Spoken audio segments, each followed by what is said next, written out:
Olá, amigos. Parece que eu tive algum problema aqui na internet. Eu não sei, o smartphone parou de funcionar, a internet, e agora a gente está recomeçando. Capítulo 13 do livro Boa Nova, aquela passagem da mulher adúltera, e João Evangelista pergunta a Jesus se não pagaremos de acordo com a lei mosaica centil por centil. Aqui Jesus está respondendo para ele da seguinte forma: ninguém pode contestar que ela tenha pecado. Então a mulher adúltera foi pega em adultério e ninguém está contestando que ela realmente errou o alvo da vida dela. Mas Jesus continua: quem estará irrepreensível na face da terra? Olha que pergunta mais apropriada para que venhamos a refletir a nossa própria postura.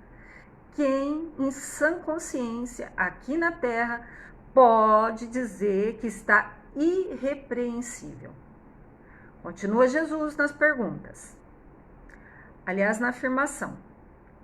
Há sacerdotes da lei, magistrados e filósofos que prostituíram sua alma por mais baixo preço. Qualquer semelhança com os dias de hoje não é mera coincidência, porque Jesus está falando assim: quem dos mais simples está irrepreensível?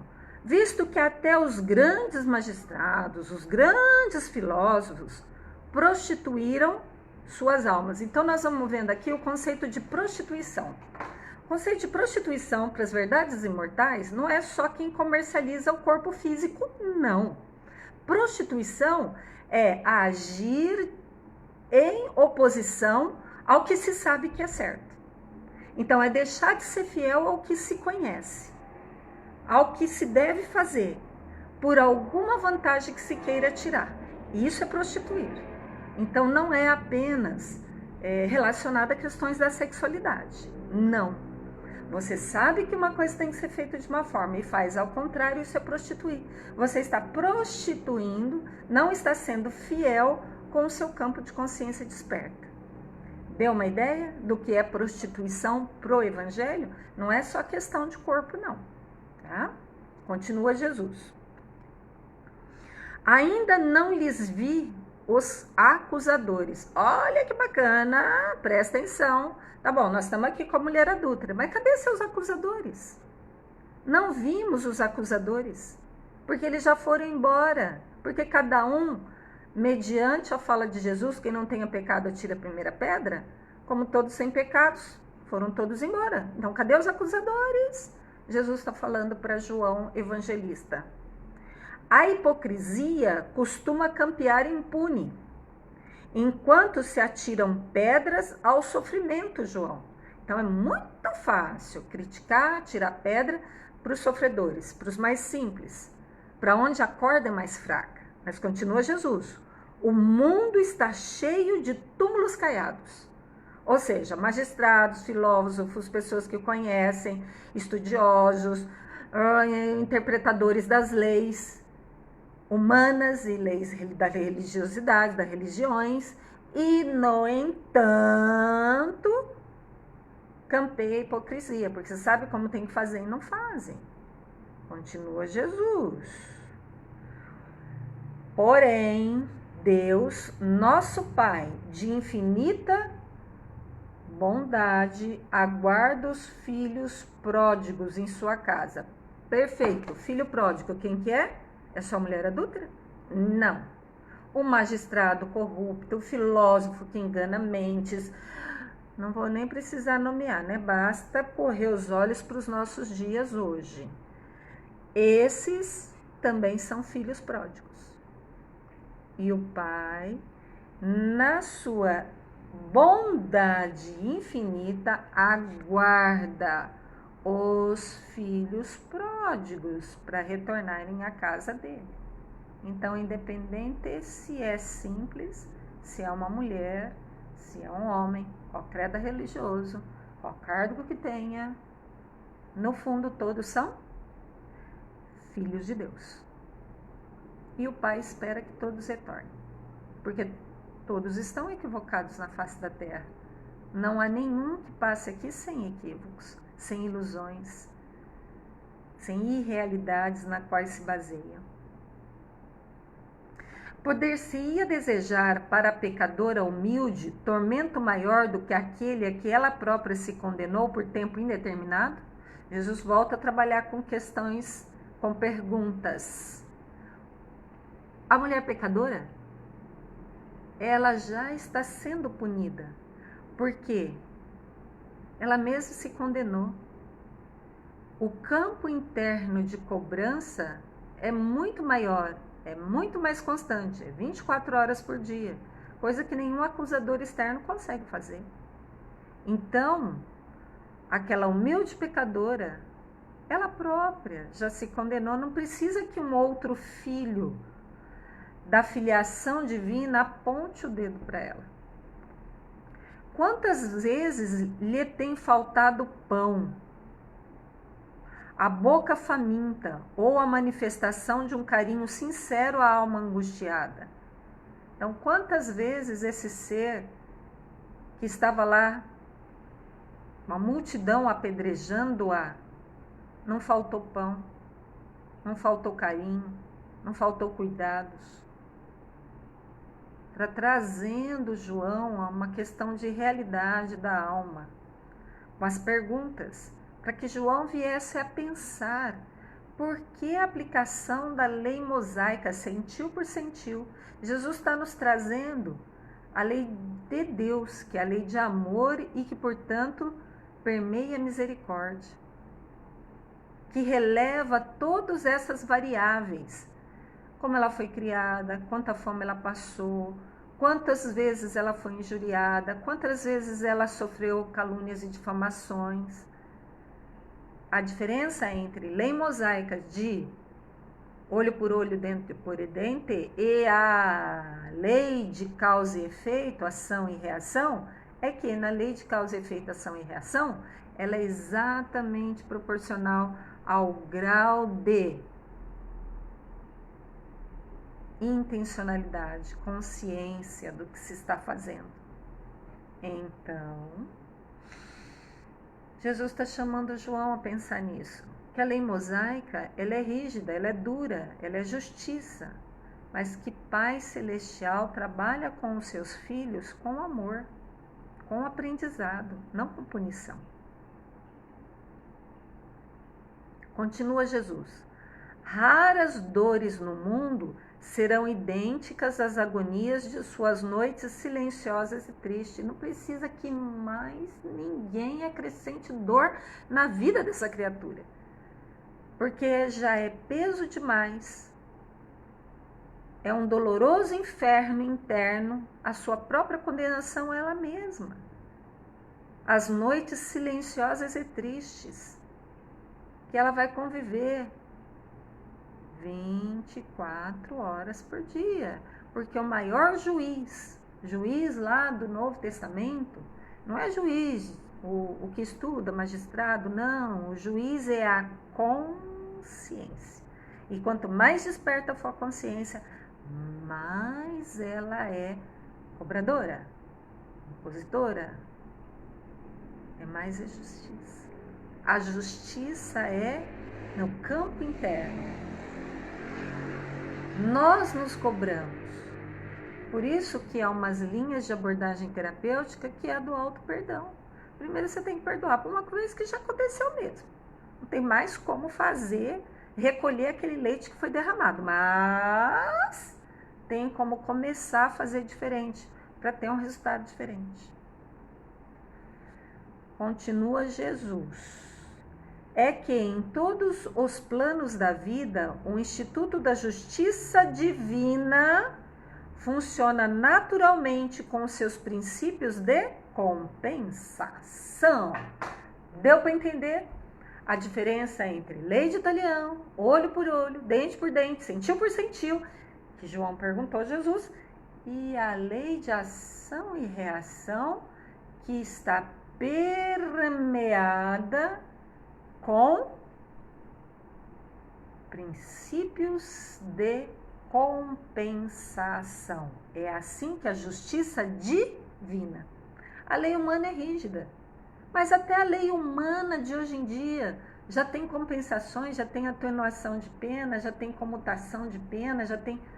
Ou seja, tem princípios de compensação. Imagina a lei de Deus, que é mais perfeita. A justiça de Deus, ela reza que se execute mais ou menos assim, ó.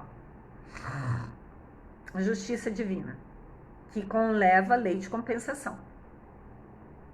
Reza a justiça divina que ao ser cobrada o que um ser deve, e essa justiça encontra esse ser em trabalho no bem, reza a justiça divina que seja suspensa por tempo indeterminado a cobrança daquele débito. Entendeu como que é a justiça divina? Como é que é a lei de compensação na justiça divina? Diferente da lei de ação e reação. Dura, interpretada lá 2.000 anos atrás, 5.000 anos atrás, que é a lei mosaica. Deu uma ideia? É isso que Jesus está trabalhando com um discípulo bem amado, João Evangelista. Continua Jesus, e isso é precioso o que ele vai falar. Cada ser traz consigo a fagulha sagrada do Criador. Já é a segunda vez que a gente consegue achar isso aqui no livro Boa Nova. Lá atrás, nós vimos que todos têm o Espírito amoroso de Deus que habita dentro de nós. Agora ele está falando assim: cada ser traz consigo a fagulha sagrada do Criador. Então, todo mundo tem a fagulha sagrada do Criador. Pode chamar de Espírito Santo, pode chamar o compartilhamento da nossa mente com a mente divina, ou seja, uma unidade, conforme o apóstolo Paulo falou. Ou seja, só existe uma mente, que é a mente divina. A gente usurpa ela quando fazemos criações a partir dessa unidade, dessa mente divina, para nos agradar. E quando nós usamos essa mente divina sem usurpar, mas como filhos, aproveitando, como filhos, utilizando o poder de criação para criar frutos lídimos, reais, verdadeiros, que se alinha com Deus nosso Pai. É uma mente só, é uma energia só, que a gente pode usurpar ou pode se aliar a Deus e, portanto, criar frutos verdadeiros, harmoniosos. É isso que Jesus está trabalhando aqui com João Evangelista. Vou ler até de novo. Cada ser traz consigo, na sede do coração, a fagulha sagrada do Criador. E erige dentro de si, constrói dentro de si um santuário da sua presença ou a muralha sombria da negação. Escolha. Quer construir no sagrado interno seu o santuário da presença de Deus ou a muralha sombria da negação? Não, eu não sou filho de Deus, eu não vou agir como Deus nosso Pai, eu vou agir como Yara quer agir. Ou seja, vai agir com ego, vai agir com ilusão, vai agir com sonho. Escolha, Papai do Céu deixa porque sabe que os seres vão aprender nesse processo.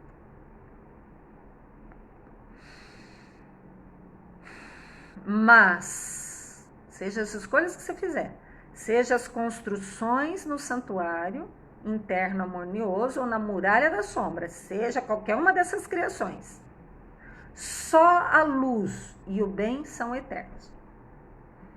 Então, o que não for eterno, o que é eterno? Luz e bem. Fora isso, nada mais vai ficar em pé.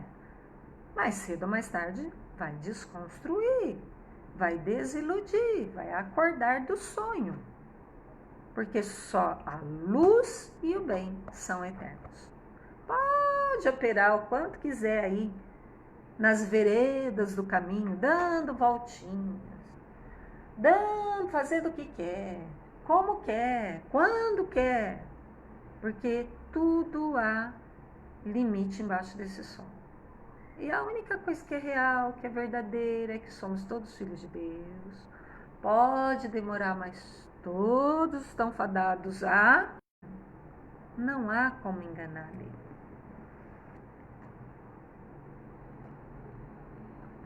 Lei de Deus, né? Todos os redutos do mal cairão, para que Deus resplandeça no espírito de seus filhos. Então, todo o reduto do mal, que é um produto de pensar, de sentir, de agir fora da harmonia universal e eterna das leis de Deus, isso cairá por terra, porque o que vai resplandecer é o Espírito de Deus no corações dos seus filhos. Pode demorar. Vou aqui chutar. Daqui 5.000 anos vai estar todo mundo redimido. Todas as ilusões vão ter saturada. Eu não quero fazer isso, eu quero fazer aquilo, eu quero fazer a lei de Deus. Essa será a decisão. Eis o nosso afã. É aí a gente conscientemente escolhendo diferente do que a gente está acostumado. Escolhendo diferentemente, para se ter um resultado diferente. Não é para ensinar outra coisa que está escrito na lei. Deus habita em nós, nos nossos corações, para nos ensinar uma coisa que está escrito na lei.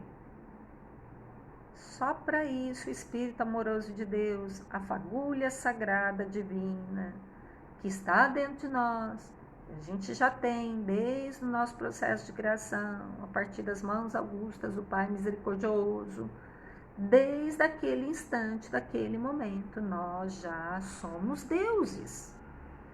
Tá certo que é Deus com D minúsculo, né? Exercitando para que venhamos a tomar posse da nossa herança divina, que é uma posse de consciência, que é uma posse de fazer de acordo com o grau de consciência. Por isso que Jesus, então, continua falando para João Evangelista: porventuras não sabe que a herança de um pai se divide entre os filhos em partes iguais? Se um pai biológico fala, pelo menos em tese, em teoria, que ele gosta dos seus filhos igualmente, imagina o Papai do Céu, né? É claro que igualmente ele gostará, igualmente ele trará, igualmente ele vai tratar os seus filhos. Aí faz nos lembrar a Trindade Universal, Pai, Filho e Espírito Santo. Por acaso aquele filho que está lá na Trindade Universal está no singular, que é para nos falar que todos os filhos perante Deus é igual. E, portanto, o pai divide entre os filhos em partes iguais. Então, a adúltera não é diferente. O magistrado equivocado, que usurpa o poder divino, também não é diferente, é filho. O filósofo que prostitui a sua mente, prostitui a mente dos outros, também é filho de Deus. Mais cedo ou mais tarde, esses frutos da iniquidade serão expurgados. As criaturas transviadas são as que não souberam entrar na posse do seu quinhão divino. Uau! Então, o que é o magistrado, o político, a prostituta? O que eles são? Isso aqui, ó. Criaturas transviadas. Pecaram, quer dizer, erraram o alvo. Porque a palavra pecar vem de amartia, que é errar o alvo. Então, o dado da sua vida foi lançado longe do alvo, por isso que errou o alvo, por isso que pecou.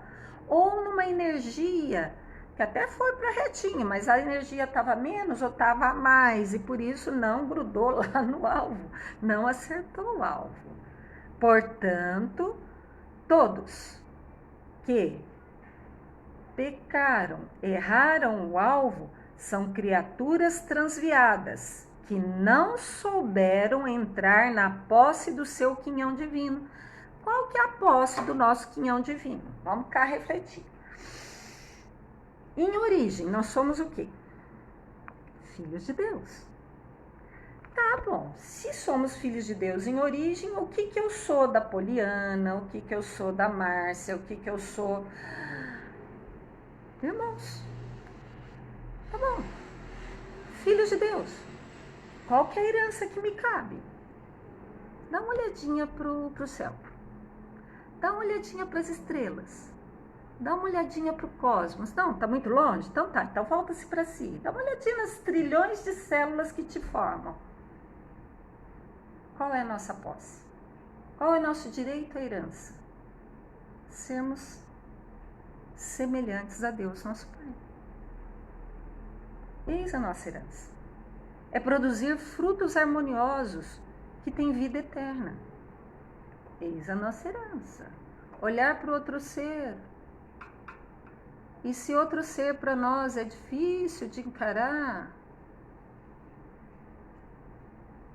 releva. Porque é um filho.